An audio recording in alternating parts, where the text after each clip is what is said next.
Welcome to the last video of Animal Crossing month. Last week's coffee video was indeed the big one, the one I've been alluding to throughout all these videos, and I've been trying to make it all year. But this week's video is really the big one for Animal Crossing month. New Horizons turned 5 years old earlier this month, and everyone's wondering what's next for the series. I've wanted to collect my thoughts on where I think the series is headed, the directions I'd like them to take, the directions I think they will take, all in one place for a while now, and this seemed like the perfect opportunity to do it.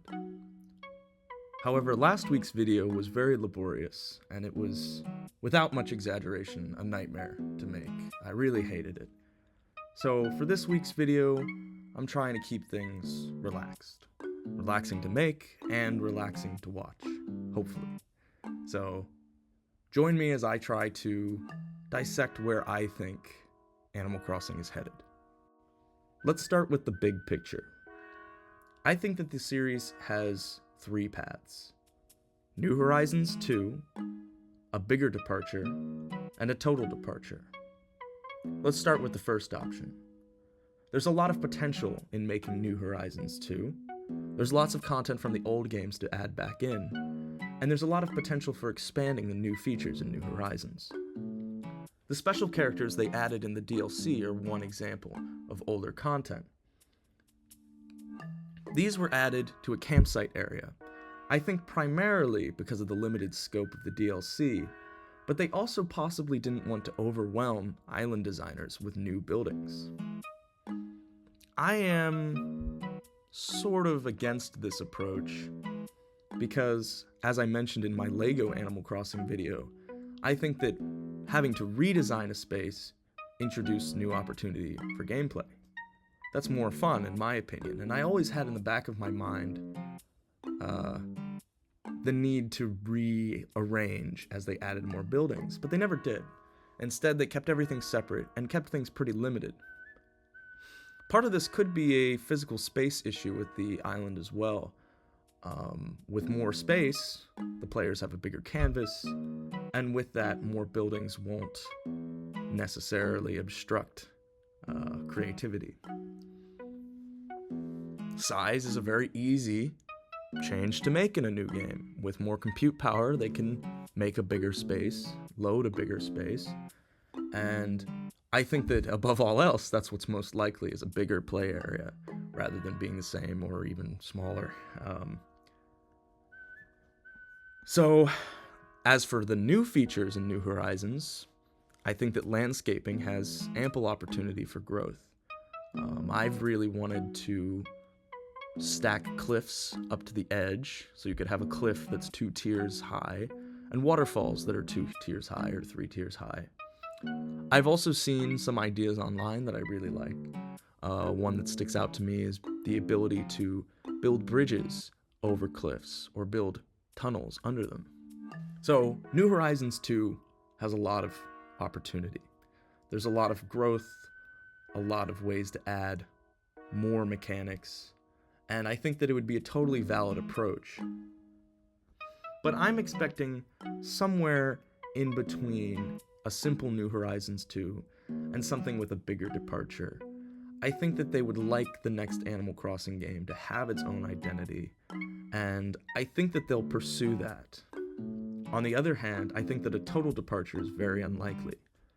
Animal Crossing has just seen its first major success in New Horizons, and I think that the series is now very popular, or at least it has a large reach, a large audience. So I don't think it's yet necessary to reinvent it. I see a lot of ideas online that are very, very creative, that go pretty far away from what Animal Crossing is. I've seen earnest suggestions of Animal Crossing in space, Animal Crossing, but in the city.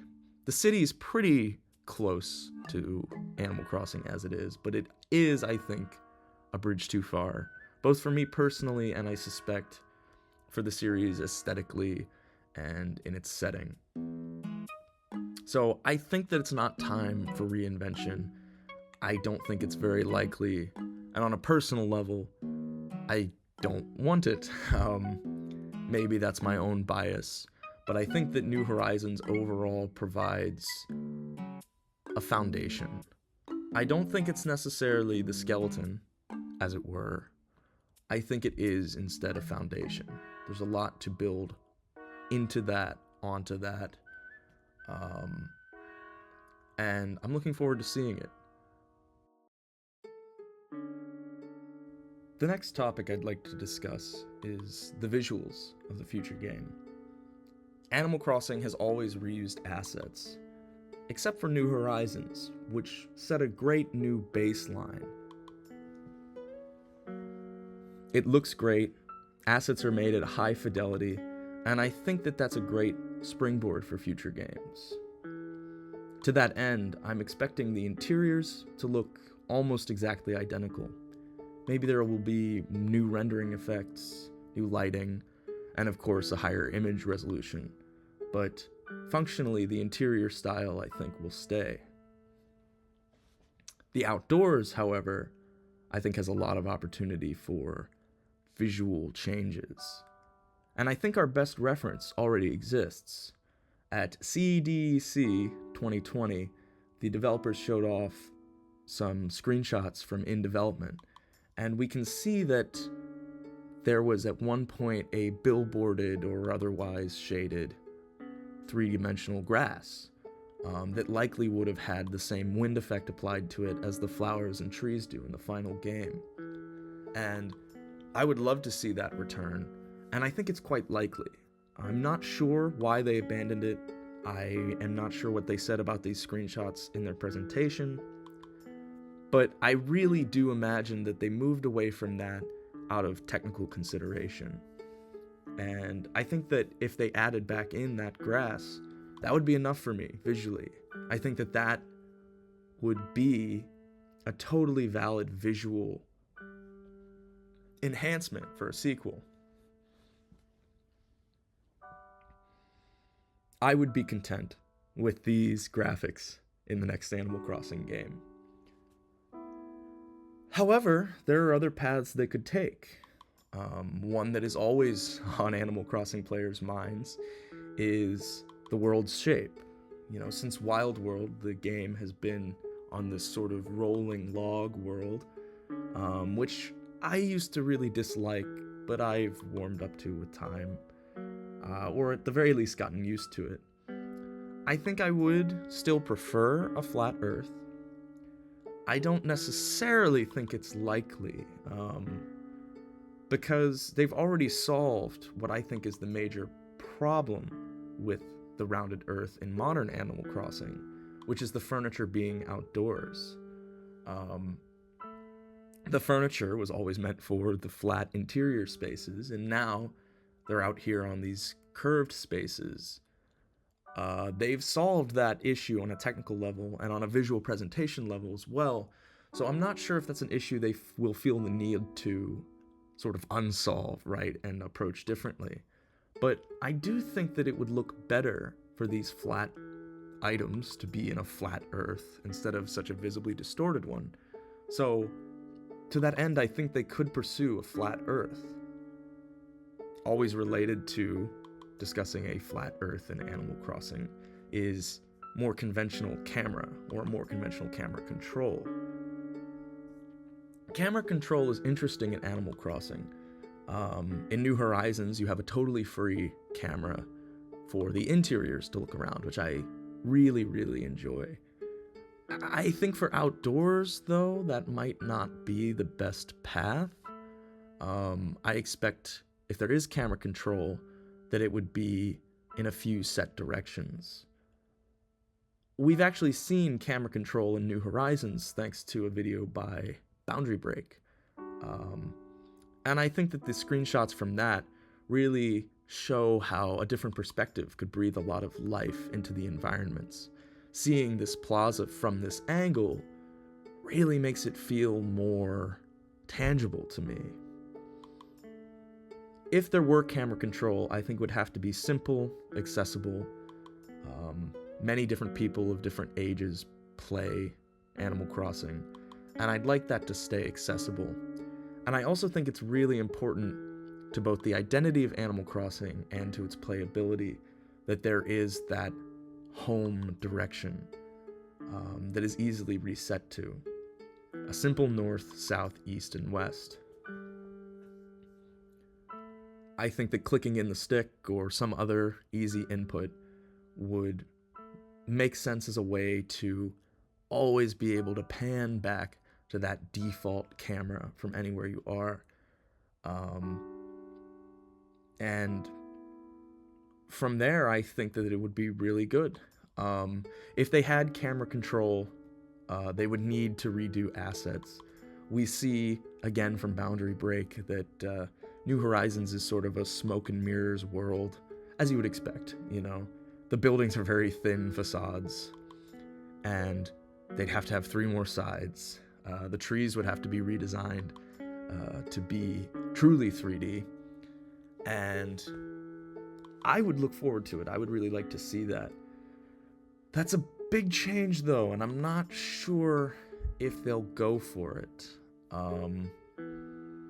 Again, New Horizons was a very well-executed visual style, and I think that they could reuse that for another game. I think that with 3D grass and more effects and better lighting and such, I think that's enough. So I don't know if a dramatic change to the visual presentation on that level is happening or likely.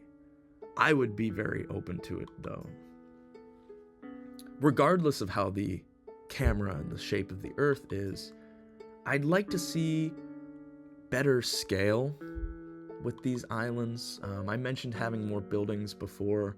I would very much welcome having more buildings to place and arrange, and just to make the world feel a bit bigger. And I'd also like to see less reliance on furniture for certain details. Lighthouses, wind turbines, and windmills are all furniture items in New Horizons, so they're limited by the interior space, and they really just look pretty dinky. You know, these should be big structures. The lighthouse was quite big in the GameCube game and City Folk, and even the windmill in New Leaf was bigger, I believe, than the furniture item. So I'd like to see more scale. Even the trees being a little bit bigger, the cliffs being a little bit taller, would be really appreciated for me if they're rethinking outdoors in any major capacity. I'd also like to see mountains in the background. That's sort of a very minor and specific thing, but if you look at rural photography of Japan, Japan is a very mountainous country, and I'm from a mountainous part of the United States. So I really like mountains, low ridges and background mountains. And if they could provide background mountains in a way that didn't visually clash with all the cliffs in the foreground, I think it would be an amazing accomplishment artistically. And I'd love to see it. I'd love to see what a mountainous Animal Crossing looks like, or a mountainous backdrop for Animal Crossing looks like.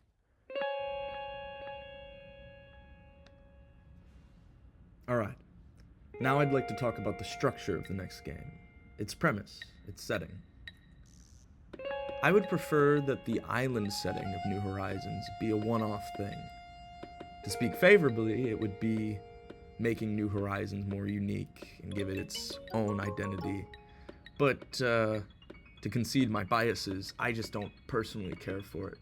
And I'd really like to see Animal Crossing aesthetically return to small towns and temperate forests, rather than the Margaritaville tropical island, but it's a temperate climate mishmash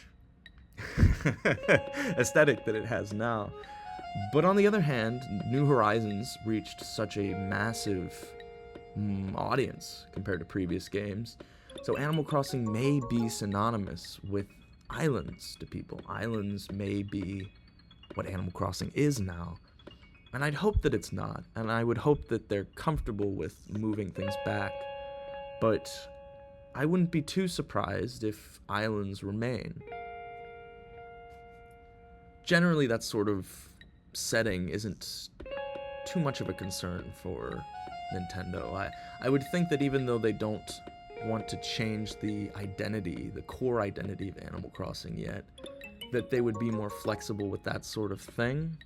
And to that end, I suppose that the setting could be different even from the New Horizons or past games. I mentioned mountains before. Maybe it could be a really mountainous Animal Crossing. Maybe they could have different climates. People have asked for different climates, different settings, different topological settings. But for me, simple, classic Animal Crossing town would be best. And I don't think it's unlikely that they return to it. Regardless of the setting, I would hope that the premise itself is less sweeping and grand in scope. Tom Nook has gone from a small shopkeeper to the CEO of a massive, or presumably massive, corporation.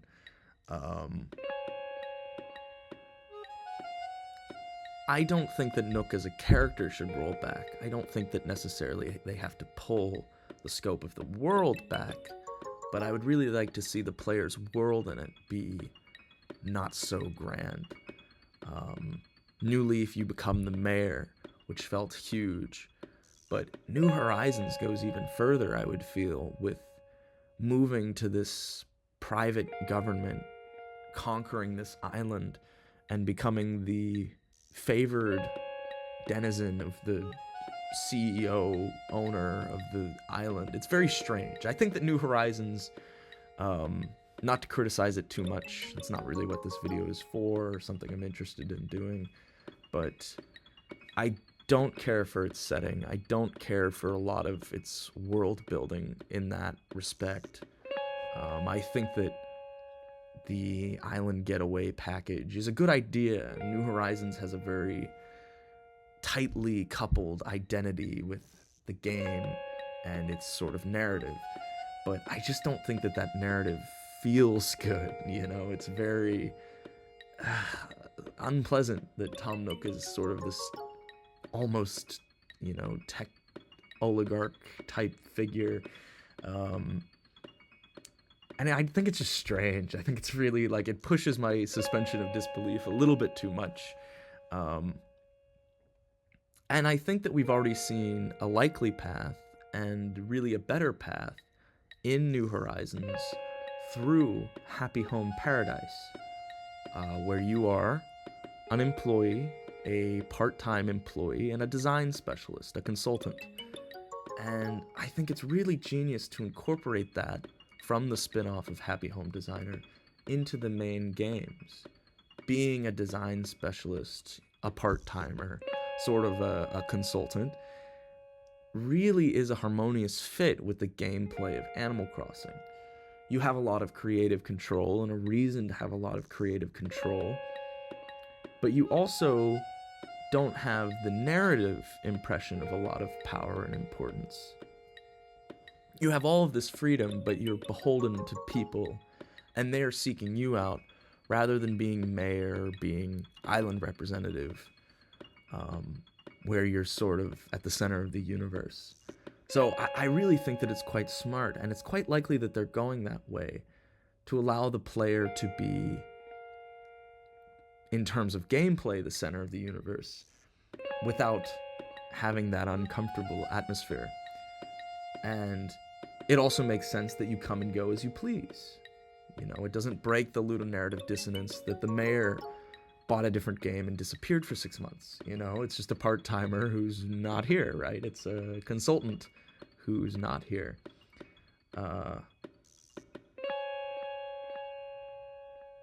And I think it would be opening the possibility of having other part-time jobs, which would be good, like the Roost in New Leaf. You could have further opportunities like that. And I think that that's a way to weave structure into the looseness and freedom of Animal Crossing in a really appealing way, both as a game and narratively. It's harmonious, I really do think. Happy Home Paradise already sort of felt to me like starting the next Animal Crossing game. And I think that that would be really nice, as the next game to go that way. And I do think it's likely. My biases are a bit difficult to navigate, I find, but I do think that that's where we're headed. I do think we've seen where we're going, and that is weaving that structure, weaving that framing device into the main games. And now I'd like to address what I think is sort of the elephant in the room. It's always the elephant in the room when we discuss Animal Crossing in 2025, and that is the internet. New Horizons had more internet features than I think people give it credit for, but after the playtest program, the internet, I think, is at the forefront of everyone's minds for the future of the series. I, for one, do not think that the playtest program is a prototype for Animal Crossing specifically. I saw this repeated a lot, that the playtest program is a test for Nintendo, and I've softened on that somewhat with time. I think that it's possible that it is a technically oriented project, but I really don't think that that connection is quite so direct. At the very least, it's not a prototype for Animal Crossing. I think that most people would agree with that who have played it or are familiar with its content. Regardless of that, for now, we will return to it. I think that at the very least, the online features will work better and be faster in the next game. I think anyone would agree with that. New Horizons, I think, got a lot of hate for its internet implementation, and I don't think that that's entirely fair, but I do think that there's just a natural improvement that we're seeing across Nintendo's games and investment in the internet for sure. So regardless of the playtest program, improvement was natural. I think that one major addition would be decorating and landscaping together outside, and inside too, I suppose, but that was really what was missing, I think, from New Horizons. That seemed really obvious and conspicuous that it was missing. That's the multiplayer gameplay, and it's just not there. But in addition to direct collaboration like that, internet features can bring back asynchronicity from the older games, which was really the core of Animal Crossing at the start. Nogami was never at home and wanted to play games with his kids, but didn't have the time. So something that was sort of a world they shared and could interact asynchronously was the original goal of Animal Crossing. And that's very true when you share a town in the older games. And with Nintendo's Switch and the other handhelds before it, you weren't as likely to share a copy. And I think that that's a bit of a missed opportunity. New Horizons has the revelation of online mail, which I think was amazing. It really did feel like I shared a town, I shared the world with everyone on my friends list. Getting letters from people was just the same, and I really did appreciate that. So going further in that direction with maybe auctions that are accessible like in the older games, and further investment on that front would be a good use of the internet. As for bigger steps, I think I'm going to hold off and instead get into my concept, my pitch, my admittedly fanfiction for the next Animal Crossing game. And I'll talk about my thoughts on the internet with that.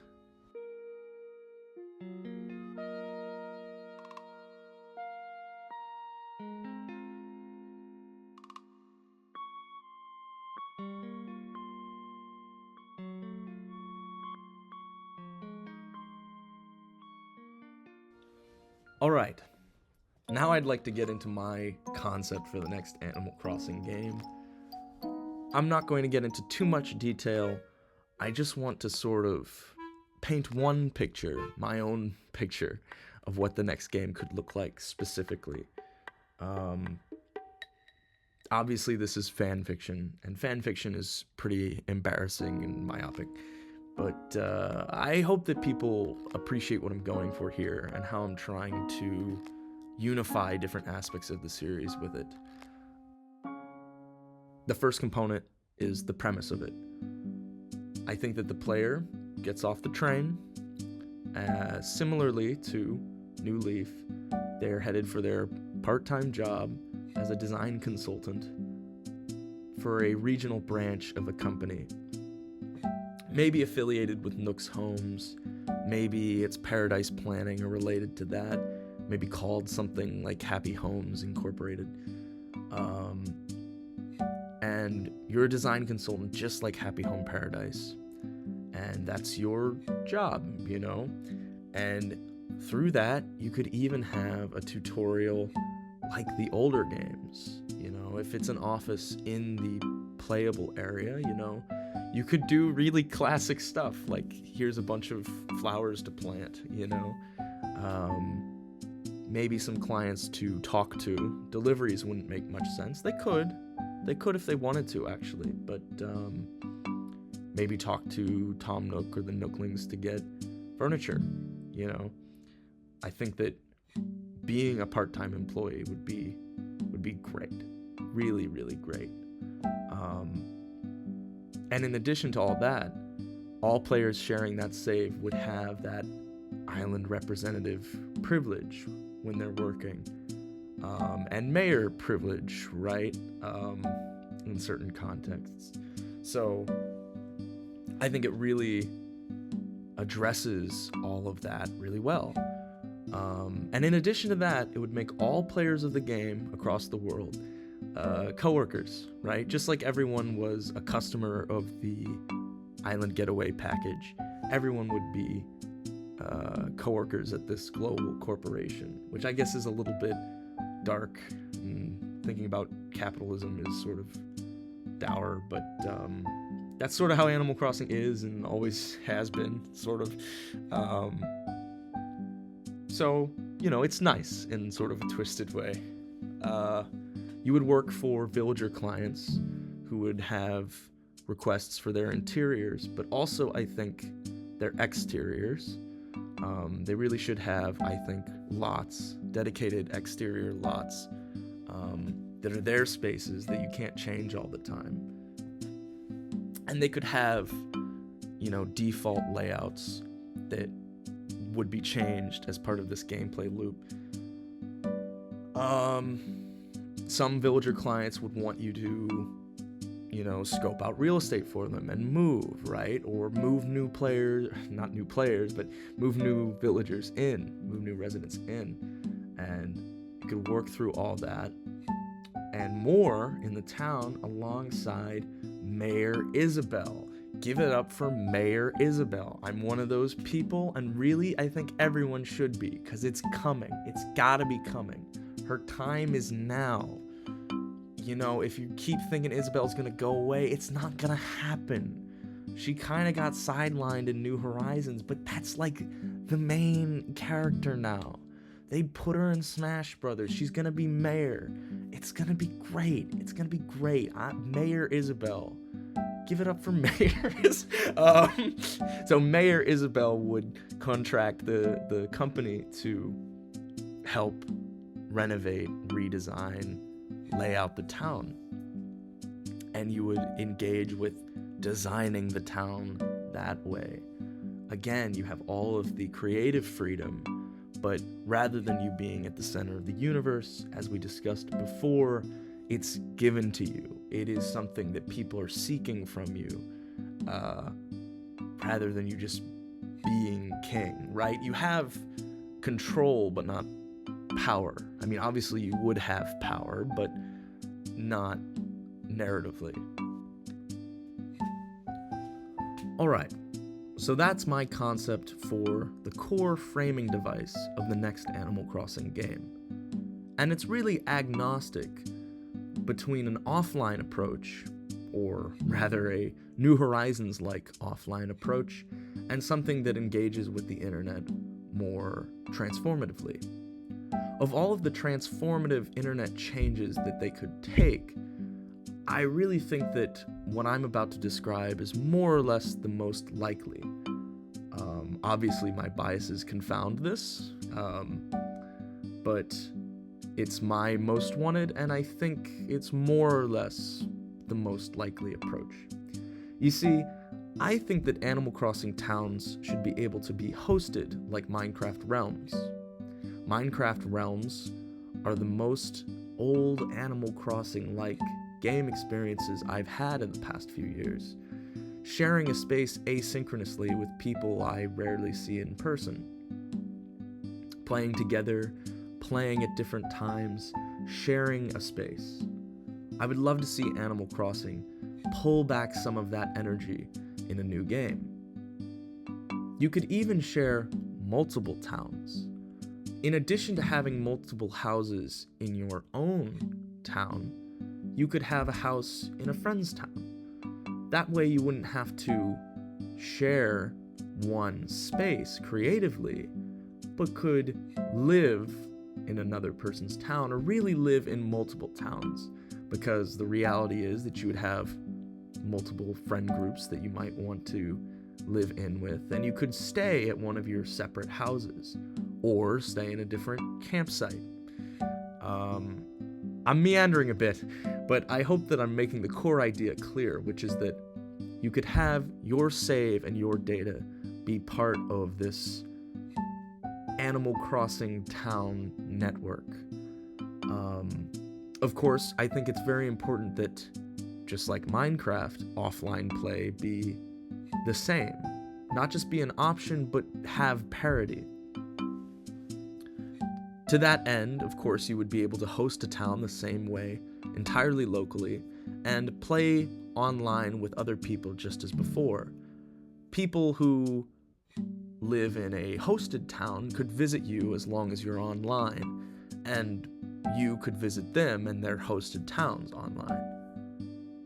Further even than that, I think it's important for people playing on a hosted town to have an ability to play the game offline and meaningfully contribute to their existing save.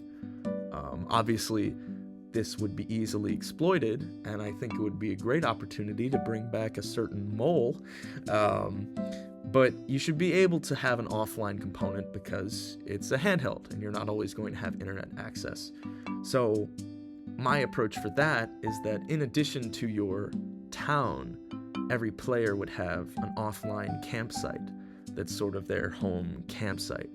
They'd have a tent there, a little stream to fish in, bugs to catch, trees to shake, and maybe visiting campsite villagers to talk to.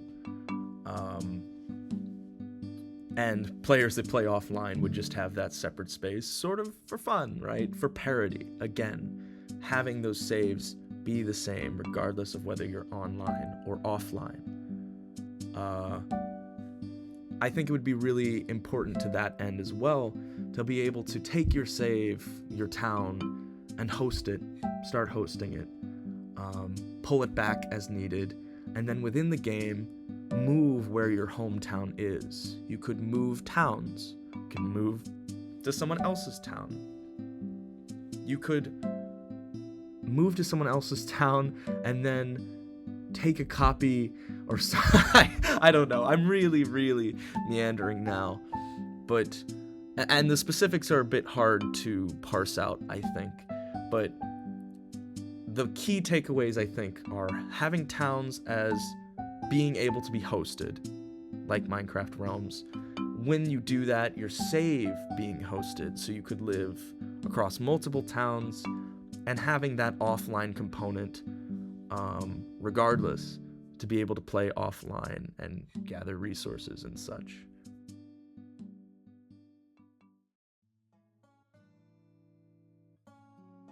Alright, that just about does it for this video.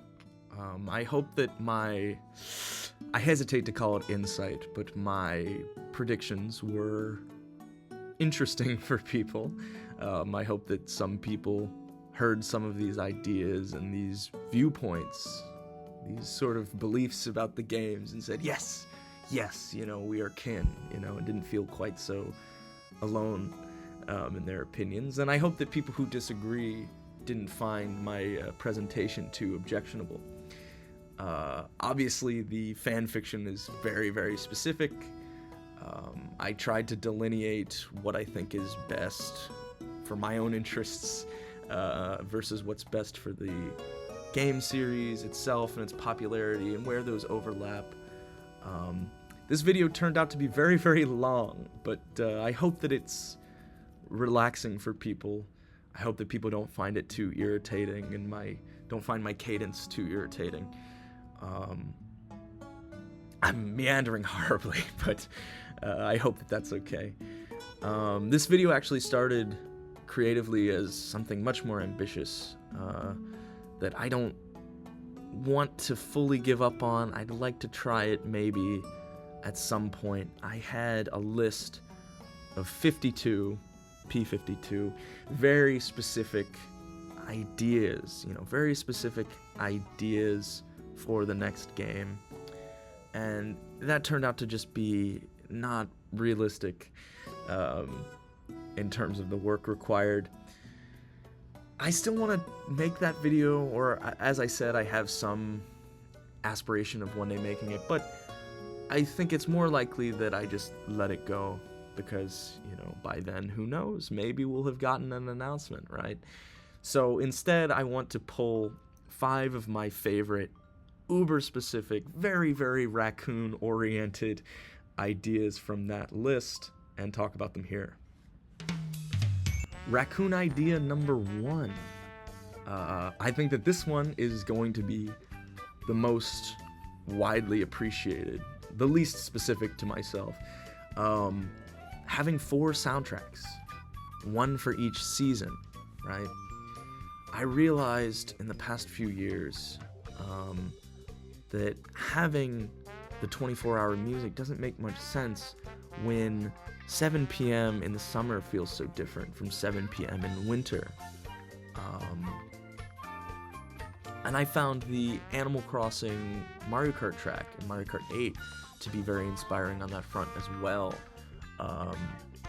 Seasons feel different, and I'd love for them to feel different musically. A corollary of that is that I'd like to see the time of day lighting more reflective of my own experience. Obviously, that's very specific to myself, specifically with daylight savings time, which is very arcane, and I think that there's one other country that does it besides the United States, but I'd like to see the music adjusted as well by an hour, go off of UTC, go off of where the time of day should be, move it back the hour, and then once the season changes, it's like, aha, right? I don't know. That's a bit esoteric, but that's the point of these, right? So that's my first very specific wishlist item, is 4 seasonal soundtracks. Alright, the second raccoon wishlist item is having the Iwi in the soundtrack, or Winsynth in the soundtrack. I really like the Iwi, I really like Winsynth, and I think that it's a natural fit coming off of New Horizons. New Horizons BGM uses a lot of this sort of, almost irritating synth line that I don't think is very popular online, at least. I've seen a lot of criticism of it, and I definitely see why. But the Winsynth is a very expressive synthesizer that I think can be more harmonious with that. And there's actually specifically an Insane in the Rain, Carlos Ini cover of 5 p.m. from New Horizons that anyone watching should check out if they haven't already. And I think it's a good fit. I hope that other people agree. Obviously, it's very much biased with my own personal wants, but yeah, I think it's genuinely a good fit. This one is really, really small, and I'm sure that people have said it before. I haven't seen it, at least not to my memory. It came to me on my own. I'd like to see the KK Slider air checks be the live versions as you hear them when he performs, and then the purchased ones from Nook's Cranny, or the ones you receive from your villager friends, to be the studio records. I think that's really self-explanatory, right? It has more ludonarrative cohesion, right? You're getting an air check of the live version. You can listen to the live performances at home. Maybe devalues them a little bit. Maybe the quality could be kind of poor. In fact, they should be. The quality, you should hear the, the recording, and then have the live performance sound best to give value to that as well. But I think that that's a great way to sort of account for KK Slider songs being purchasable. I could say more. I don't see any reason to. I think that that's really simple. My fourth video is related to Brewster, who I haven't really brought up in this video yet.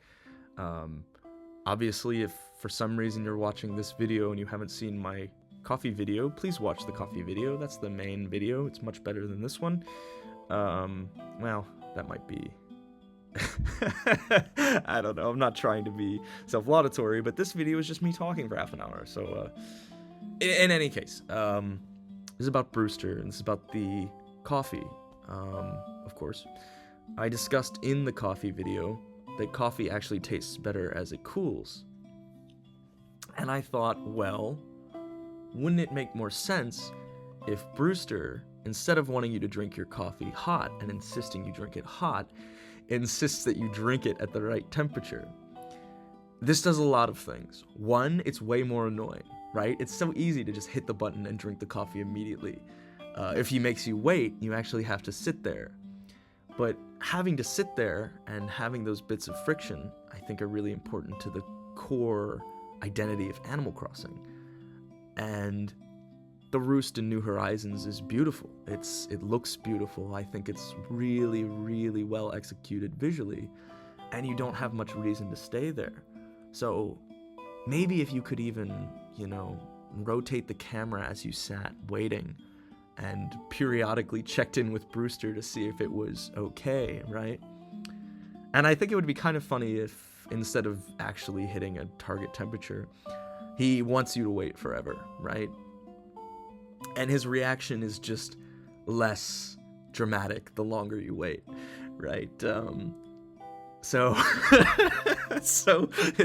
I really, saying it out loud like that made me love that idea even more than I thought I did. Of just sitting there, right, with him staring at you, just waiting, like, oh, are you gonna drink it? No, it's not ready yet, it's too hot. You gotta let the flavonoids or whatever be perceptible. And that's how you earn Brewster's favor. And that makes it a lot less trivial, I think. Alrighty, my last idea is actually even more ridiculous than the Brewster idea. I really love trains. I love trains in Animal Crossing. I love the train in the GameCube game specifically, for one major reason, and that's that you can hear it coming. You hear it whistle as it's arriving from anywhere in town. And I think that provides so much atmosphere and immersion in the game. Multiple times I can remember hearing it echoing while I'm in the museum. And when you hear it, it's actually there. And if you're going to go between towns, if you hear it come, you can run up to the platform, talk to Porter quickly, and instead of waiting for it to arrive, you just hop in. So I thought, in what I suppose is typical raccoon fashion, what if you had to catch the train, right? Let's say it comes, we'll be charitable and say it comes 4 times an hour, right? Every 15 minutes the train arrives, but it stays for 5 minutes, so you have a 5-minute window. So it'll depart, and then 10 minutes later it'll be back. If you want to visit a friend, you have to catch the train. If you get on as the train is leaving, or you don't quite catch it, you've got to wait 10 minutes for it to show back up. And I think that would be very funny, first of all, be very immersive, most importantly, And also would encourage, taking the time to do a few little tasks, catch that one more fish, and really experience Animal Crossing, which I suppose is, closely related to the immersion. And being able to hear it coming would be very helpful, because not only would it be that beautiful immersion that I got on the GameCube, but you hear it. You'd be like, oh, I gotta go, mash through this menu, run out the whatever building you're in, and catch your train.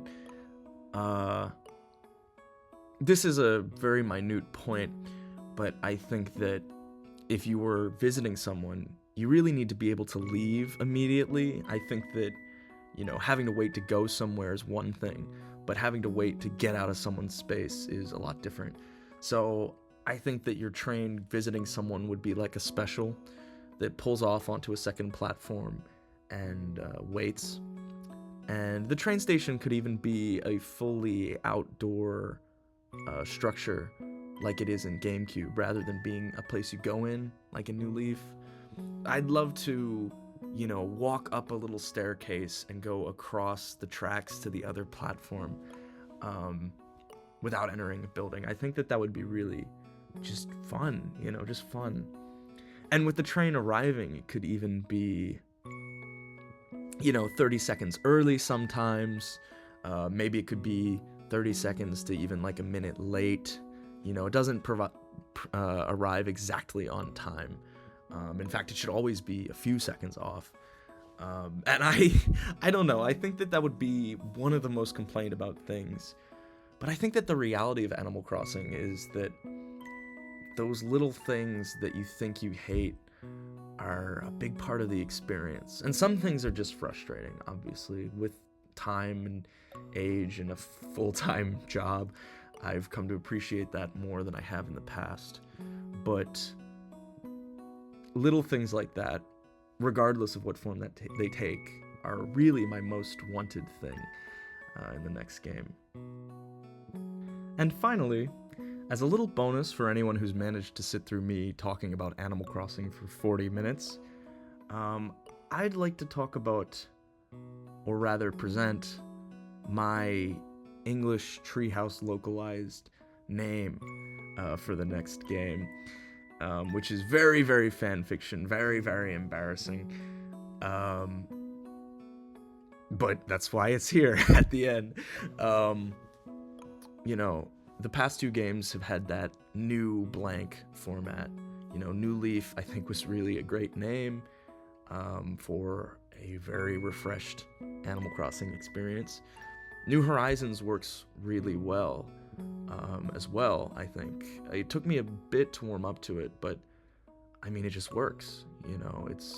It's another refresh on the same tier, if not greater than New Leaf.